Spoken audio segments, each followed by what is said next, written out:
అసలు మాకు బస్సులే ఆగట్లేవు, మహాలక్ష్మి పథకం అన్నారు. మా ఉమెన్స్ కాలేజ్ ముందర అసలు ఒక్క బస్సు అంటే ఆగట్లేదు. మేము చెప్పామా పెట్టామని మీకోసం. మాకు అసలు గౌరవమే లేదు. స్త్రీ అంటారు, స్త్రీని గౌరవించండి అంటారు, అది గౌరవం అనేది ఇవ్వట్లేదు మాకు. పేరుకైతే మహాలక్ష్మి పథకం అంట, ఒక్కలన్నా మహాలక్ష్మి అంట. మనుషులాగానన్నా చూస్తున్నారా మమ్మల్ని? మాకు ఫ్రీ బస్సులు ఏం వద్దు కానీ కొంచెం పాస్ మనీ తగ్గించండి చాలు, మాకు ఇంతకంటే ఇంకేం గౌరవం లేదు.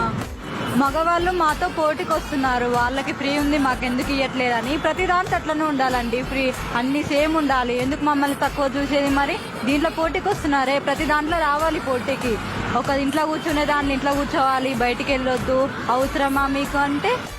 గవర్నమెంట్ని కోరుతున్నాము, మాకు ఫ్రీ అవసరం లేదు కానీ అమ్మాయిలని కొంచెం విలువ ఇవ్వండి. వాళ్ళకి మరీ చీప్గా తీసి పడేస్తున్నారు. ఈ ఫ్రీ అని ఏమంటే ఆప్షన్ పెట్టిరో కానీ మాకైతే ఇంత కూడా వాల్యూ లేకుండా పోతుంది. అసలు పెద్దవాళ్ళని కూడా చూడట్లేదు. బస్ కండక్టర్స్, బస్సెస్ వాళ్ళైతే మరీ ఘోరంగా ఉన్నారు. తీసి